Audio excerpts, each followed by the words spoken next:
I'm absolutely delighted to have the opportunity of meeting those who are cooperating in economic and commercial matters between Lithuania and Ireland. Ministers, Vice Minister and Minister, I am accompanied here by Minister Staunton, representing the Irish government. Ambassadors, both our ambassador here and your ambassador to Ireland, distinguished guests and dear friends. May I say first of all what a great pleasure it is to meet those, as who have just said, are working and forging new partnerships and new relationships in the areas of food, in the areas of drink, and also in the areas of information technology, in a number of other areas in relation to modern industry, and particularly in the life sciences. I'm delighted to have just heard the Vice Minister, and I want to thank him for his remarks. I've had a very good visit. Yesterday's meetings were very positive. The two meetings I've had with the President were extremely comprehensive. They were very valuable insofar as the ground that we were able to cover, because we are in a very interesting situation in relation to the future of the European Union, and our exchange of views is very important. I think the global features of the Union are moving at a great pace. I think that there will be considerable pressure to conclude a number of the most significant features before the end of the year. And therefore it was all the more important to be able to take the views that are essential from the 27 as it will be, rather than just confining, as it were, our future to an adjustment of some of the strongest. We are in an entirely new space in relation to the future of the Union, and I want to just say a few words about that. I thank the Vice Minister for drawing parallels between both of our experiences. We have experiences in the past of achieving, seeking and sustaining, and in the case of Lithuania, again renewing independence and freedom. And at the root of that independence are the core values that are of great value in the European Union in relation to the importance of, if you like, values of trust, which are so important in business relationship.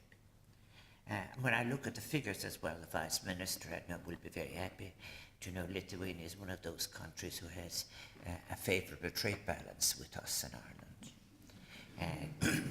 That means I look at it. I also want to say I had the opportunity of a good discussion with the Minister for the Economy last evening. And it's very, very much my view. There's one point I want to make very, very clear.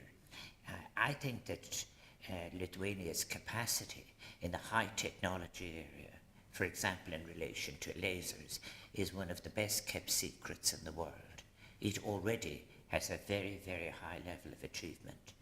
Later on today, I will be present at the signing of further agreements between University College Cork and Erasmus Plus and the exchange of teachers, technologists and scientists. And that's very, very valuable. But here again, there are such obvious areas apart from the ones we will sign today.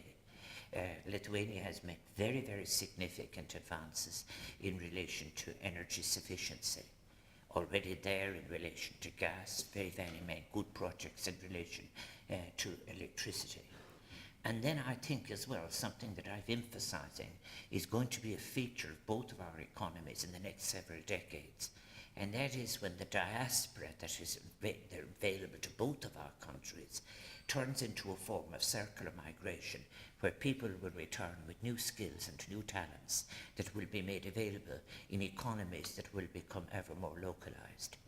At the dinner last night with your President and ministers and so on, it was very impressive as well to see another feature of Europe, and that is in relation to the kind of food and the food of the region and the food that is valued by new Europeans. And that enables me to say one word in relation to, for example, about Brexit, for example. In relation to the position which Ireland finds itself in, our exposure of an economic kind, we have issues that I've discussed in detail in relation to the border, in relation to common travel, in relation to rights of European citizens and so on. But in relation to the economic side of it, the challenge is in the agribusiness area. And our best defence in relation to the agribusiness area has been of the high quality of the Irish product in, let us say, the United Kingdom market, based on traceability, based on, if you like, as well as that standards with which we comply. These are equally there in relation to Lithuania. Both of us, as well as open trading economies, are perched on the edges of markets where trust in relation to the business relationship is incredibly important in a regulated trading environment. The notion that we are, in somehow or another, the conversation between the powerful may well be one that will enter into some wild period in which the strongest will flex their muscles and the economy will fall into place. Quite frankly, this is there is a touch of not just hubris but of exoticism about this. The fact of the matter is that the new forms of economy that are emerging are forms of economy that are connecting economy, ecology, social life, security, and so on. And this is perfectly true in relation to Lithuania. There are actually, the smaller countries of the European Union are very, very well poised to create many advantages in the green economy, also in relation to the social economy. I've just been at the International Labour Organization a few weeks ago where I read a paper, and the future of work will mean also that what is very strong in both of our societies, the importance of caring, will in fact be recognized as work. You will also see other areas where, if you like, where a new scale, I think I've mentioned energy already. I've mentioned already, which I admire very, very much, the technology that Lithuania has developed. But then over the other agreement which we signed with my former institution that I worked in one time, the National University of Ireland, Galway, they're in relation to the life sciences. In the life sciences, both of us, in fact, actually have great opportunities. So I think all of this is incredibly important. Standing as background to it is something that is very important, and my first point is linked into this. And that is the discussion between now in relation to MFF, for example, in relation to cohesion, in relation to all of the other aspects that will in turn, people suggest, for example, I have heard some heads of state around Europe more or less speaking about the importance of having a common budget in the European Union area. That cannot be concluded without taking account of, in fact, all the voices of the remaining 27. And it would be very important as well that it has to carry the responsibility which all of those countries can carry so much easier of being able to suggest forms of economy that will in fact be within sustainability and be within the general programme we've all agreed in Paris in relation to responding to climate change. So it's full of opportunities for smaller countries like Lithuania and Ireland that value education, that are using forms of education as well in mathematics, physics, applied physics, in bases that are enabled to give you flexibility that can handle moves in technology that is moving ever faster. Also, as well as that, countries that have been small open economies that have seen the advantages of regulatory environments. I give these sometimes when I'm asked to do these breakfasts, and in a way why I have had this conversation on more than one occasion in different parts of Europe. But one of the things that is so clear, I'm speaking about the new kinds of economy, the new opportunities that are there, is the importance of an economist I quote regularly is Mariana Mazzucato, now one at London universities, then at Bristol, who wrote about the entrepreneurial state. And that is, we're in a new atmosphere. There have been, if you like, it doesn't matter what you call the totally controlled state systems. That argument is over. The notion of, in fact, in total, complete market systems without any accountability is gone. So we're now in new forms of partnership. And in relation to sustainability, climate change, in relation to responding to employment challenges, there is a role for the state. Hence, she speaks about the entrepreneurial state. Now, when you look then, I have said that one of the secrets of Irish success has been the entrepreneurial state agency. And that is what we have, and that is what Lithuania has. I think the minister's comments are very interesting, but of course it's, both the central bank in Lithuania is helping SMEs, but also, which is an interesting one in relation to investment patterns, and also then there's Invest Lithuania. There are also a whole series of these. In our cases, as I've said, to different places in Europe, and I see the work of Enterprise Ireland and the work of both BIA, the work of the IDA, the work of Tourism Ireland, whatever. And I remind myself of something very important, that how Ireland exited from the situation we found ourselves in 2008 was export driven.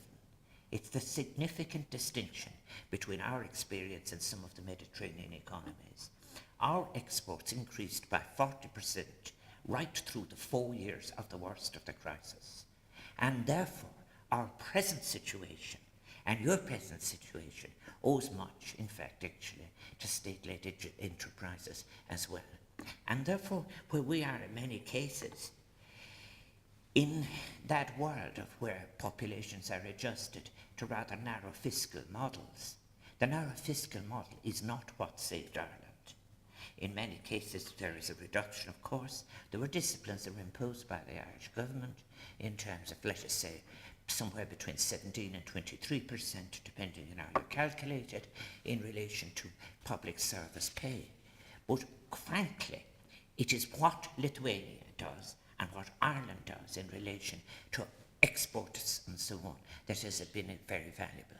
I looked at the list of companies here today, the ones in food, the ones in drinks, and the ones in work clothing, and the ones in also in relation to information technology.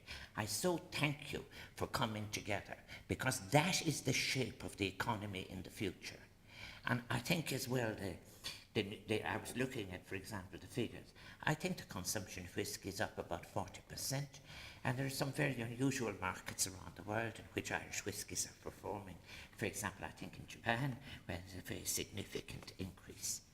So what have we in common? That it was just been such a great pleasure to meet your president, to meet ministers, but also to meet your good selves and to meet agencies, and to have the opportunity later of visiting a university that I will later on. And really, I deeply appreciate the honour that has been conferred on me at the university I will visit later today, but also, more importantly, not just the agreements we will sign today, but also there are other areas. I think, frankly, I wish more Irish people would visit the Baltics and visit Lithuania. You're quite right that we need to improve our tourist figures and so on. I also think as well, we have a wonderful argument also about the number of Lithuanians in Ireland. The one thing I want to say is what a great contribution they make. The official figure is about 36,000. The figure for the Lithuanian embassy is about 80,000. So we settled yesterday for a rough figure for operation terms of about 50,000, which is the low figure.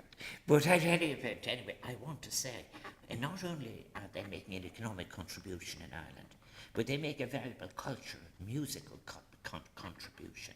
And there are 40 schools teaching the Lithuanian language. I think about 3 in Dublin. And they're a great representative of what our greatest recent poet, Seamus Heaney, once said. They are people of two cultures and people of two places. And in Ireland, in many cases, they are never asked to forget Lithuanian realities.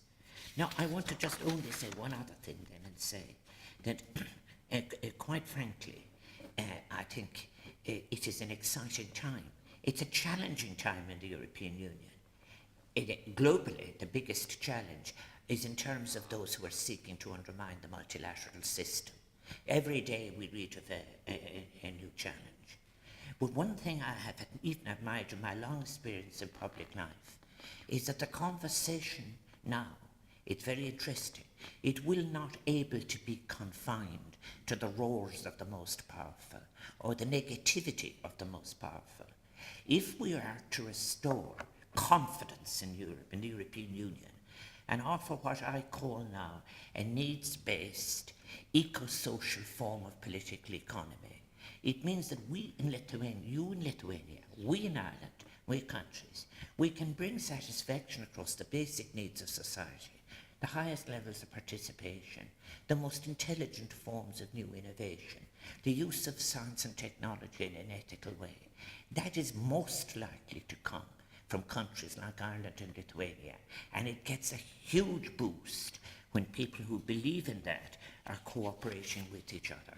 And that's why I think it is so very important here.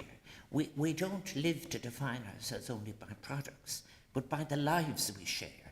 And therefore, this is it.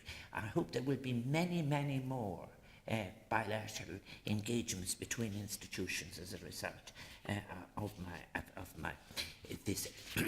I should say too, finally, about, I said, well, you're having breakfast and dinner with your president last evening and with others. I use the word agribusiness. There are challenges we face. We face in Ireland the sustenance of farm families. It isn't all about the product, but farming, for example, is a way of life. And therefore I continually emphasize this. We have to protect our ways of life. In Lithuania, issues of security are rightly of the greatest importance, indeed as we know ourselves as being a neighbour for a powerful country for several hundred years. But equally, I think, too, it is very important that the greatest security is the security of the happiness of your citizens. And the greatest security in Europe right across all of the countries is when we in fact have a message that we can lodge in the European street, that the future is better for our citizens, that the barriers and exclusions to education, to securities and housing and health and to nutrition and so on, and to hear that the political voice is the voice that is echoing the voice of the street. I do want to express the greatest thanks to the embassies who have been cooperating in arranging my visit. Míle buíochas tá ma Harva bhíochtaí bhasachtan, míad cara hagshiptan. But I do want to say what an important visit it has been for myself as an experience of speaking. You have actually, as President and Head of State, one of the most experienced politicians in the European Union, with experience of serving in the Commission, experience of serving in the Council, and therefore with a very, very good insight into what is in fact actually a repeat of old mistakes in the Commission of the European Union, and what are the necessary new measures that have to be taken. In defining this new kind of economy, I want to assure you as Head of State that my view would be very similar to the view that we need to do new things in which the voices of all Europeans will be bringing into existence the responsible, sustainable, ethical, trust-based cooperation and partnerships that we are needed in Europe, and of which you are an example. And I want to thank you for this invitation to have a chance of speaking to you so early in the morning. Míle buíochas, thank you.